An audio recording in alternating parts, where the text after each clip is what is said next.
Nestled in the quintessentially English village of Latimer is a 19th century home that once belonged to a wealthy family called Cavendish. It looks like the perfect stately home, but beneath the surface, this was a house that helped us to win World War II. This house was known as #1 distribution centre on the pretense that it was a supply depot. But really, it was a very unlikely base for a top-secret interrogation unit set up by British intelligence. In World War II, Churchill requisitioned Latimer House, and it was used to house high-ranking Italian and German prisoners. It was an ideal home for an interrogation centre. The wine cellars made perfect prison cells. I've come to meet Dr. Helen Fry, an expert on World War II espionage. They came here expecting it to be an interrogation centre. And when they were brought up from their cells and interrogated, they would be asked about battle plans and where the U-boats were being stationed. Sometimes the prisoners were quite open, and other times they kept stum. We have a few questions that we would like you to answer.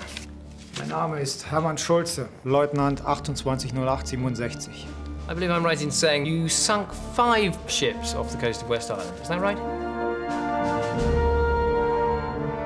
So the prisoners went back to their cells after interrogation, and they thought the action was over. But this was just a ruse. The entire home was one giant listening device. They didn't then realise that the conversations were being bugged. This place was wired with the latest technology, so anything could be listened to at any one time. Das ist das Rufsignal der Prise.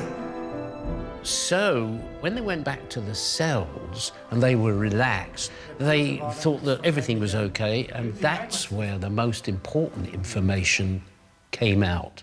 Absolutely. Everything the prisoners talked about was recorded, transcribed, and translated into English for the intelligence services. Reports which Churchill himself read. What do you think was the most important piece of information that they got from here? The most important piece of intelligence was the discovery that Hitler was developing the V1 and the V2 rockets. As a direct result of what was overheard here, it enabled Bomber Command to carry out its incredibly dangerous missions in the summer of 1943, setting back Hitler's program by at least 2 months. Now, that might not sound very much, but it was enough to buy us time. It's probably one of the most important pieces of intelligence of the wartime. When you come to think about it, the British were pretty clever at finding out information from the old unsuspecting Hun, weren't they? Absolutely. Makes you proud to be British, doesn't it? Many of the men who secretly listened to the POWs were German Jewish refugees who had escaped Nazi persecution. They worked day and night gathering vital intelligence for the Allies.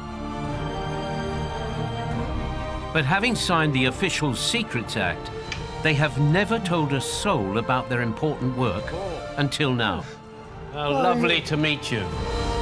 Paul Douglas worked here in the 1940s and hasn't been back for 70 years. As a listener, what did you do actually? When we found these Germans talked rather interesting things, we switched it on and recorded it. And it was very funny, as I said. Yeah. They said at the beginning, now we must be careful here, because these rooms might be wide. What did they do? Talked all the time about it. On the 7th of May, 1945, Germany surrendered. War was finally over. Churchill said the bugging operations at Latimer had provided crucial insights into the Nazi plans to attack Britain.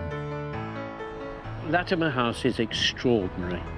Without this house, it's very unlikely that we would have won the last war.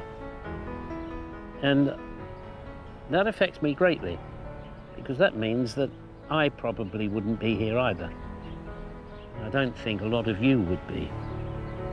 So, in my book, this house is top of the list.